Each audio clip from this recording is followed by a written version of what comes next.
How's it going, everyone? As always, my name is Jimmy Champagne. This is Deck Ready, my channel all about Steam hardware. I hope you're having a great week playing a ton of video games. In today's video, we're talking about the right way to Steam Deck because there's this cycle that happens every time we get a big game like Crimson Desert, and it happens like clockwork here in the Steam Deck community. The first stage is anticipation. When review codes are out there, you're waiting for the review embargo to lift, you're furiously refreshing Deck Wizard or Steam Deck HQ, waiting for their performance review of the game, crossing your fingers that this is a miracle port of a game that shouldn't work on the Steam Deck but miraculously does. The anticipation turns into excitement when those videos finally come out and you open them all in a bunch of tabs so you can see a bunch of different people trying different settings, and then all of it turns into crushing disappointment when you realize that the spec sheets weren't lying and the game with a map the size of a small country where gameplay systems are basically a mix between Red Dead Redemption 2 and Breath of the Wild shockingly does not work all that well on the Steam Deck. But the cycle unfortunately doesn't end there. After that, you start seeing all the Reddit posts that are like, I don't know what everyone's talking about. I'm running it at the low preset using FSR set to quality and I get a stable 30 with some dips. Then you get all the people being like upload proof because there's plenty of videos out there that show the complete opposite of what you're saying. And if they ever upload the video at all,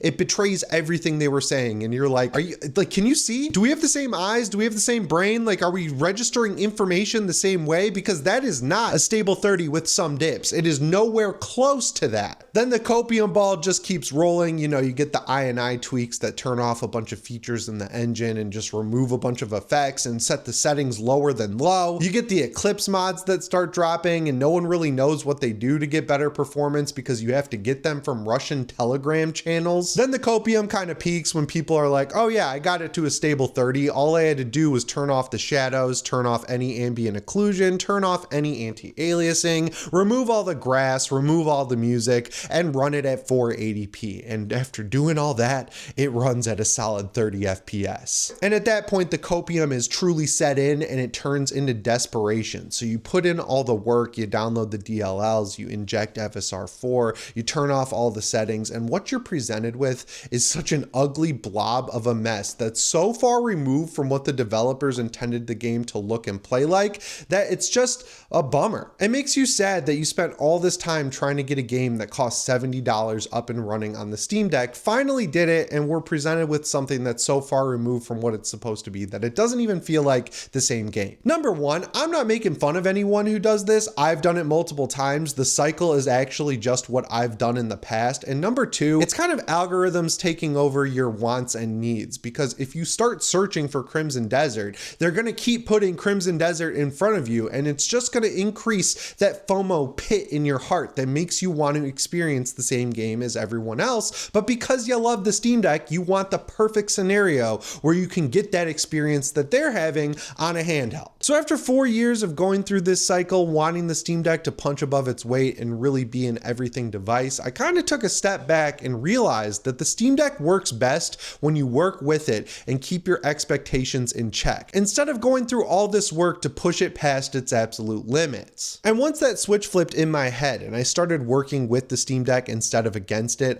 everything got better, and I'm calling this the right way to Steam Deck. And the best part about the best way to deck philosophy is that you'll actually play more games and you don't have to swear off anything, whether it's new releases, retro games, cross-generational games, last generational games, it doesn't matter. You have options no matter what type of game you're looking for. And just to prove my point, we'll start off with brand new games because more games are coming out than ever these days. Like, while everyone was so hyped about Crimson Desert, I downloaded Monster Hunter Stories 3, which I know not necessarily the type of game you'd expect me to like. It's a turn-based RPG. It's obviously aimed at a more casual / younger audience, but something about this game absolutely hooked me, and it runs incredibly well on the Steam Deck. You just set it at the high preset, set FSR to balanced, lock your Steam Deck at 30 FPS, and you're good to go for the entire experience. Sure, when you load into new areas, you'll get some frame fluctuations, and when you load into new chunks of the map, it'll drop to like 29 FPS for like 2 seconds, but it does that on every console. So you're getting the exact same experience by playing a game like this on the Steam Deck that you would get on the Switch 2,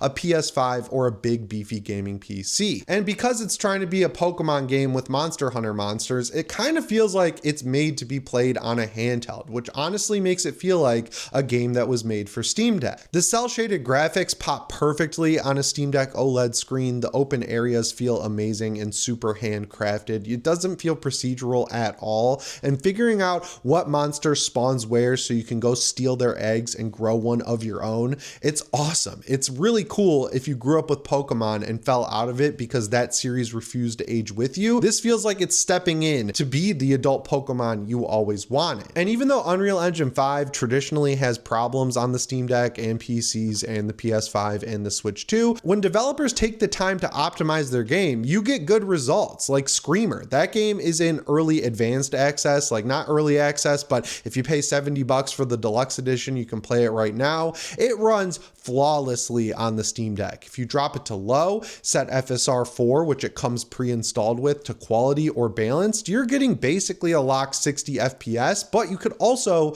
bump the settings up and play at 45 FPS and get better graphics and basically the same responsiveness from the game. I'm still early in this one, but it's a true arcade racer that uses both thumbsticks, so you steer with the left thumbstick and then change the angle of your drifting with the right thumbstick. It's the classic easy to learn, tough to master type game. I saw Traction GG call it the Dark Souls of arcade racing games, and that honestly feels apt. And I love this game. It's bringing back Ridge Racer nostalgia vibes from the PS3 and PS2, and I'm so excited to get back into it that I want to just finish this video and jump back into it on my Steam Deck, like right now. And even though new games like Crimson Desert and Death Stranding 2 are pushing the Steam Deck past its limits, that genre still works on the Steam Deck. You've got games like Kingdom Come Deliverance 2, which came out last year, that runs flawlessly. And if you put in just a tiny bit of extra work to introduce FSR 4, you get great performance and great graphics up to like 40 FPS at a mix of medium and low,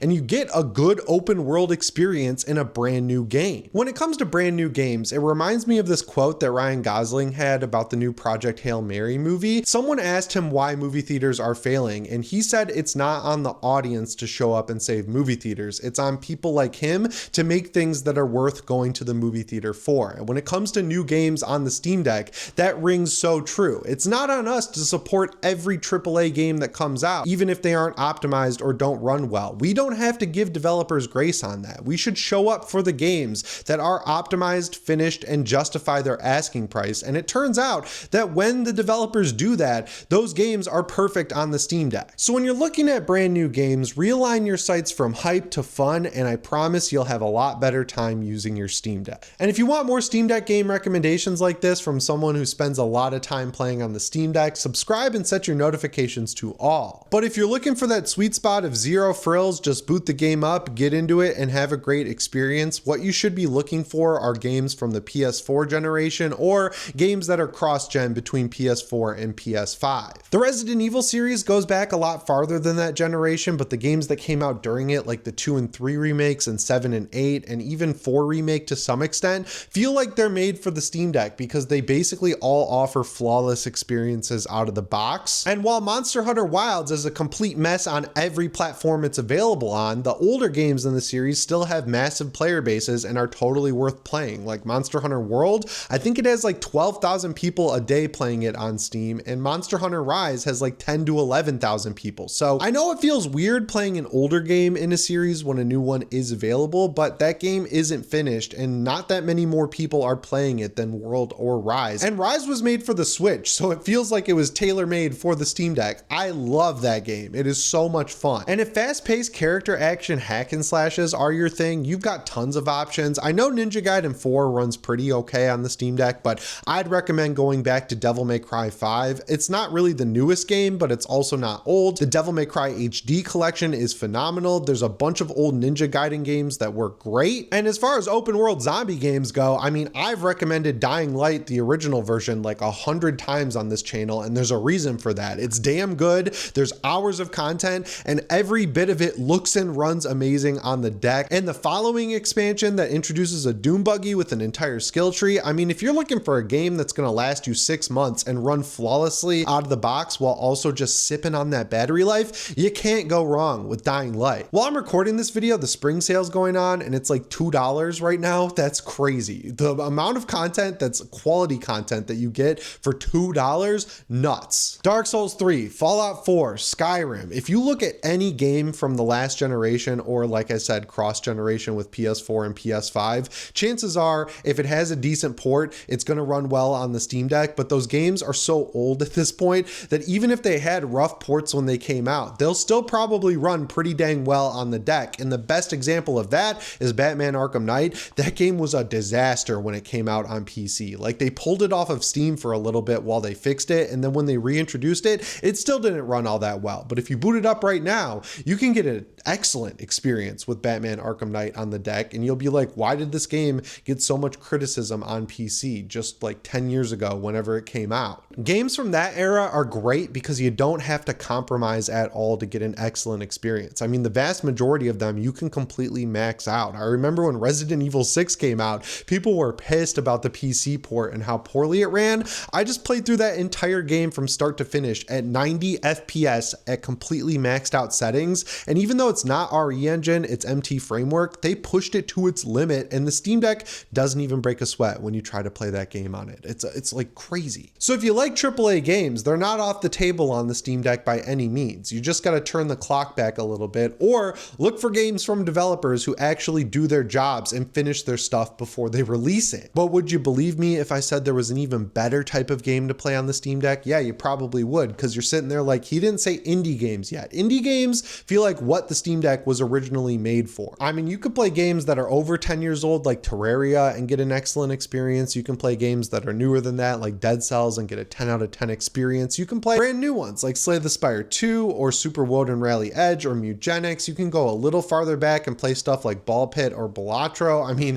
if you want an indie game that's kind of like another game, like maybe Resident Evil, just look it up on Reddit and there's going to be a list of like 20 games that came out in the past year you never heard of, cost less than $10 and run flawlessly on the deck. If you buy a Steam Deck and only want to play indie games, you are like the perfect customer for Valve. They're going to love you, man. You're going to be spending so much money on Steam to get so many different types of games. I mean, Gabe Newell plays a lot of indie games for a reason. People love indie games, and the Steam Deck feels like it was made to play indie games. So if you like indie games, buy a Steam Deck and thank me later. In fact, I'd argue that if you don't play indie games on a handheld like the Steam Deck, you're getting a worse experience overall. My classic example is Dead Cells. I've played that on the Switch. I've played that on the PS5, my iPhone, my PC, and the best place to play it is the Steam Deck or the Switch and Switch 2. It just feels right because, you know, most indie games use pixelated graphics that call back to the retro era. And speaking of the retro era, if you like retro games, this thing is made for you as well. The entire Dead Space trilogy works flawlessly out of the box. I don't understand why people play the new Dead Space remake on low settings with FSR cranked to performance when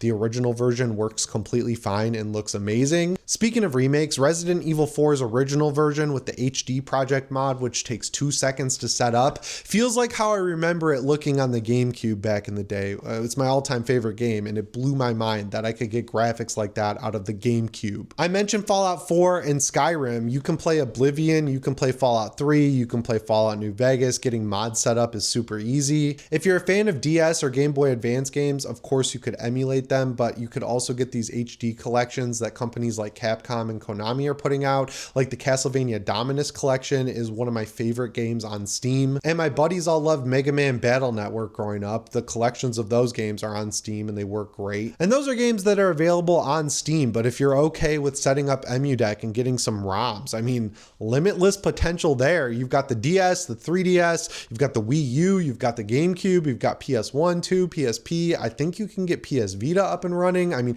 as long as you have the games and you figure out how to dump them in the cases that you can, I don't really care what you do when it comes to emulation, but I feel like I got to put that disclaimer in there. Regardless, I mean, that opens up your potential to the point where you could play so many games and probably die before you're finished with half of them. And a lot of these older consoles have so many games that even if you feel like you played all the good ones, there's always a couple just hanging out in the corner that you missed. So I'd suggest looking up some YouTubers who play retro games to try and find some hidden gems you didn't play growing up because your parents actually put a limit on how much money you could spend on video games. So hopefully you can see the running theme of the best way to Steam Deck is to work with it and not against it. If you start looking at it like a PS5 in the palm of your hands because one or two outlier games work great, like Ghost of Tsushima or God of War Ragnarok, you're gonna have a bad time because those are two games that came out really well optimized and completely finished, when the reality is most games these days are not really well optimized or anywhere close to finish. So it's not really our fault, but we suffer the consequences of that. And so yeah, if you try to turn the Steam Deck into a PS5, you're gonna have a bad time. So if you're one of those people who don't understand why people get so excited about the Steam Deck and talk about it so much, even though there are only a few million of them out there, I think it's because there are a group of people who did realize the right way to Steam Deck. And while I've been like torturing myself trying to figure this out, they've just been playing games and having a great time, which is what I feel like most people could use more of in their life. Less time on the phone, more time out in your backyard with a cigar by the fire playing some Resident Evil 4 HD project. And most importantly, I'm not saying don't play these bigger games, just play them in the spot they were intended to be played in, like the PS5, your custom gaming PC, an Xbox Series X. I would stay away from a Switch 2 port of a game like that because I can't imagine the problems it would have. But you know, just like stop trying to force the Steam Deck to be something it's not, and you'll have a much better experience. That's pretty much the point of the video. So yeah, that's what I would consider the best way to Steam Deck. If you've got any games to add into my categories, or you've got categories of your own that I missed, which I'm sure there are because there's so many different types of games out there, put them in the comments below. And most importantly, have some fun playing some fucking video games. That's the point of all of this. Anyway, guys, that's all I've got for you in this one. As always, my name is Jimmy Champagne. I'll see you in the next one. Thanks for watching and shape on.